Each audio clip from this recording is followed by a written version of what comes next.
Muraho neza nshuti bakunzi b'isoko y'ubworozi, kuri uyu munsi mpazaniye ikiganiro kivuga ku buryo bwiza bwo gukora ibiryo by'inkoko bidahenze, bihendutse kandi byuje intungamubiri. Akenshi dukunze kugabura ibiryo by'amatungo bihenze ku giciro cyo hejuru kandi nta kindi tuba dukeneyemo intungamubiri zituma inkoko zacu zikura vuba zikarwanya indwara. Kuri uyu munsi rero tugiye kubakorera ibiryo by'inkoko ariko dukoresheje ibimera karemano bya hano iwacu. Mu bworozi bw'inkoko ndetse n'andi matungo, ikintu dukenera cya mbere ni ukumenya ingano y'ibiryo tugabura, igiciro cyabyo kandi tukagabura ibiryo bitaduhenze kugira ngo tuzabone inyungu nyinshi tutarashoye ibintu byinshi. Kuri iyo mpamvu rero niyo mpamvu nabateguriye ino video kugira ngo mbereke ibiryo twagabura bya make kandi birimo intungamubiri nyinshi, birimo ubudahangarwa. Uhawe ikaze rero muri kino kiganiro kugira ngo ino video ize kugufasha kwirinda gushora menshi kugira wunguke menshi washoye make. Uhawe ikaze rero, nk'ibisanzwe muri kumwe nanjye Fabien hano ku isoko y'ubworozi. Tudatinze rero reka ntangire mbabwire n'ubwatsi bwacu tugiye gukora uno munsi, amoko y'ubwatsi turi buze gukoresha ndetse n'andi wakoresha. Ntabwo ari aya moko yonyine wakoresha, wakongeramo n'andi. Muri ino video ndaza kubereka uburyo wakikorera ubwatsi, uburyo wabugaburamo butandukanye bitewe n'uko wakoresha metode zitandukanye urimo gukora. Bahaye ikaze rero muri kiganiro. Ubu ngubu rero reka nkubwire bimwe mu bimera twakoresha. Uko ibi mubibona ni imigozi y'ibijumba, hagakurikiraho ibingibi ni ndamutitikanye cyangwa se ndabatabaye hari ababyita ko, hagakurikiraho iyo ubona ni buraya, baraza ni buraya, hagakurikiraho amaguru y'indware, hagakurikiraho n'indabarasanya, hagakurikiraho ibishyimbo. Ibi byose ni bimwe mu byo turi buze gukoresha, gusa hari ibindi byinshi wakongeramo. Ufite kongeramo ibijumba, kongeramo ibishishwa by'ibirayi, ibishishwa by'ibitoki n'imitumba, amababi y'amapapayi, tungurusumu n'amababi yazo, ibitunguru n'amababi yabyo. Ibyo byose ni imiti twakongeramo hano. Nk'iyi ndamutibikanye nababwiye yo izwiho kuba ifite poroteyine nyinshi kuko 17% byayo ni poroteyine, ni byinshi. Gusa mbere yuko utangira kubikoresha rero ubikataguramo uduce duto duto nk'uko murimo muribona hano. Nari ndimo ukatagamo uduce duto duto ku buryo biza kohereza za nkoko zawe mu kubirya. Gusa iyo ushatse ubu bwatsi nanone wabupfundika ku mugozi ukabumanika nko mu kiraro zikaburya, zikabwigaburira budakase. Gusa ahangaha twe turabanza tubukate, dukoramo uduce duto duto kugira ngo bize kuzifasha mu gihe cy'igogora ryazo. Ikindi kintu cya mbere uzakora rero mu gutegura buno bwatsi, uzirinda kuba wakahira ubwatsi bwavuye ahantu batera imiti nk'imiti yica udukoko, yica udusimba mu myaka. Ubwo bwatsi bugomba kwirinda kubuhereza amatungo kuko bishobora kubiviramo ingaruka zitari nziza ku buzima bwa za nkoko zawe. Ikindi, ubu bwatsi bugomba kubukata ukabugabura utibagiwe kuzihereza ibiryo byari bisanzwe zirya. Ubu bwatsi bufata ngaho ari inyongera, ufite kubuzihereza mu gitondo cyangwa se nyuma ya saa sita, ariko ukabuzihereza nyuma yo kuzihereza bya biryo byari bisanzwe by'ifu, ari byo ibigori, soya n'ibindi. Iyi video nayo nzayibategurira ukuntu wakivangira ibiryo ukoresheje ibyo nabavuze haruguru, harimo ibigori, soya n'ibindi. Warangiza kubikatagura rero nk'uko twabivuze, nubwo ufata bya byatsi wakase ukabihereza inkoko zawe zigatangira kubirya. Gusa ibi byatsi rero iyo ugabura ibyatsi, icyiza cyo kugaburira ibyatsi ni ikihe wakibaza ngo ni izihe nyungu uzakura mu kugabura buno bwatsi? Ingaruka nziza ya mbere rero dukura mu kugaburira inkoko zacu ubwatsi, icya mbere ni uko inkoko zacu zigira umubiri mwiza kandi ukomeye. Bivuze ko zidakunze kuvunagurika cyane. Kenshi inkoko iyo ziri mu kiraro zishobora kuba zarwana zikavunika, ariko izi nkoko zirya ibyatsi ntabwo zikunze kuvunika kuko ziba zifite umubiri ukomeye. Ku magi ubwatsi bugira uruhare rwiza rukomeye kandi mu kugira igi rigire umuhondo munini kandi ufatika. Ugabura ubwatsi igi ryawe, inkoko zateye ziba zifite umuhondo munini ukomeye, mu gihe urariza hakavamo umushwi ufite imbaraga.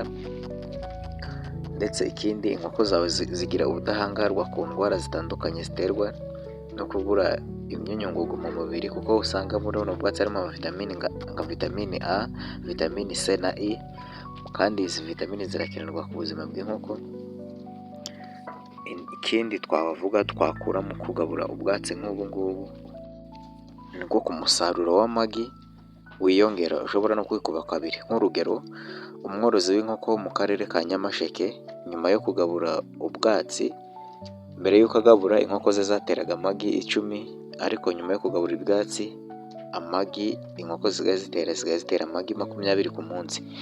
Bivuze ngo amagi yikubye kabiri, kuko ahambere inkoko yateraga none ejo igasiba igatera umunsi ukurikiyeho, ariko atangiye kugabura ubwatsi inkoko ze zitangiye kujya zitera buri munsi. Urumva ko ubwatsi butanga umusaruro ku mworozi ubukoresha. Gusa nanone mu kugabura buno bwatsi ubuhereza inkoko, hari ibintu nanone ukwiye kwirinda. Harimo kwirinda ko wazihereza inkoko zawe ubwatsi bwanduye cyangwa se bufite umwanda.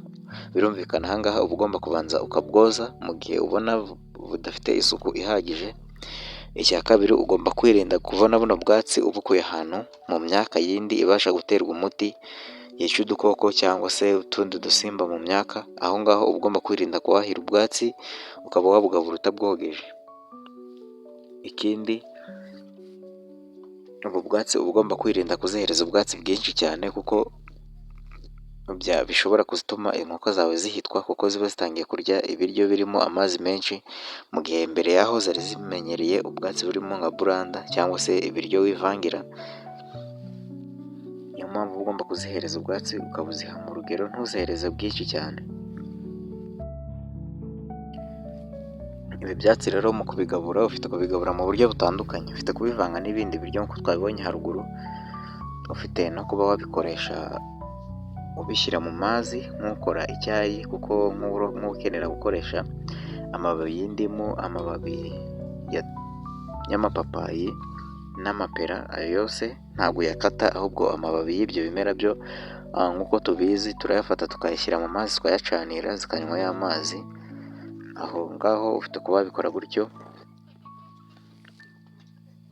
cyangwa se ugakoresha izindi metode zitandukanye bitewe n'ubwatsi ubwo ari bwo. Nakubwiye ko hari ubwatsi ushobora gupfundika, ubwatsi ushobora gukatagura, ndetse n'ubwatsi ushobora kuba wabuteka mu mazi ukaziha ya mazi akaba ariyo zinywa. Ni ukuvuga ngo indungamubiri ziva muri ubwo bwatsi ziba zagiye muri ariya mazi, zikazibona ziturutse muri ayo mazi zinyoye. Iyo ugaburira inkoko zawe ubwatsi ngubu bw'ibimera, hari imiti myinshi itandukanye uba ugenda uziherezamo. Hari imiti myinshi uzi n'iyo utazi ugenda uzihereza, ku buryo ahanini inkoko zikunze kurisha ubwatsi nk'ubu bw'ibimera zidakunze kurwara indwara zitandukanye. Cyane ko umusaruro ukomoka ku nkoko zirya ibyatsi ku isoko, usanga izo nkoko zigira igiciro gitandukanye n'inkoko zitarya ibyatsi. Nk'amagi, murabizi ko amagi y'inkoko z'inyarwanda ku isoko, hari aho bateka ku maresitora, murabizi ko ashobora kuba ahenda gusumbya amagi y'inkoko zitari iz'inyarwanda. Akenshi impamvu bazifata amagi y'inkoko z'inyarwanda agahenda, usanga inkoko z'inyarwanda zikunze kwiberaho mu buryo bwo ku gasozi. Ni ukuvuga ngo zitungwa n'ibimera n'udusimba n'ibindi biryo, ariko ntabwo akenshi zikunze kwirira ibiryo byo mu nganda. Niyo mpamvu ano magi yazo akunze gukundwa, kandi n'inyama yazo ikunze kuba zihenze gusumbya izi z'inzungu. Mu bwatsi rero nk'uko nababwiye, ufite kuba wakoresha ibyatsi bitandukanye. N'imitumba zirayirya, wayikekagura ukaba wabivanga nanone n'ibindi biryo. Ubu bwatsi ufite kuba wabukora gutya, wamara kubukatagura ukaba wabuvanga n'ibindi biryo nka buranda cyangwa se imbungure ziseye na soya. Wamara kubikatagura byose na soya n'impungure warazishesheje ari ibiheragure, ukaba wabishyira mu base ukabivanga. Nyuma yo kubivanga ukabihereza inkoko zawe zigatangira kubirya, bikavamo intungamubiri ihagije kuri za nkoko zawe, bigatuma inkoko zawe zikura vuba kandi zikaba zifite n'ubudahangarwa mu kuba zakatakwa n'indwara zigiye zitandukanye. Ubishoboye ufite nk'imashini ijya ikata buriya bwatsi, cyangwa se nawe ufite nk'umwanya wo kujya ubukata, cyangwa se nanone ukaba wabufata ukabufunga ukabushyira mu kiraro cy'inkoko, wajya ugabura urubingo. Urubingo narwo ruvamo intungamubiri nziza kandi zihagije, n'inkoko zikunze kubikunda. Nk'izi nkoko murimo kubona aha ngaha noneho zo murabibona ko zirimo zirarya umutumba, urabibona zirimo zirarisha umutumba, nubwo ndigeze nkukatagura ngo nzikuremo uduce dutoya, nazo ubwazo zawusanze aho nawushyize nyuma yuko maze kuwukataho uwo zimaze kurya, urabona ko zirimo zirawuriraho nawushyize. Ndagushimiye rero wowe wabashije kwitabira kureba ino videwo. Ino videwo rero yaba yagufashije wakora like na subscribe, ugasharinga ku nshuti zawe z'aborozi nabo bakagenda bamenya ano makuru.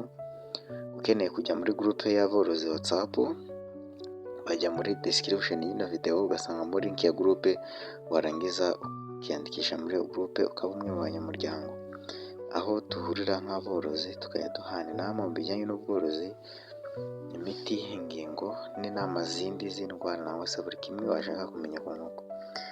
Jya muri comment rero wandikemo icyo ushaka ko twakubwiraho muri videwo itaha. Ca muri comment abe wandika igitekerezo cyawe, ubundi dukomeze tugire ibihe byiza. Komeza rero ugire ibihe byiza, Imana iguhe umugisha mu kazi kose ukora. Ciao ciao, mugire ibihe byiza, murakoze.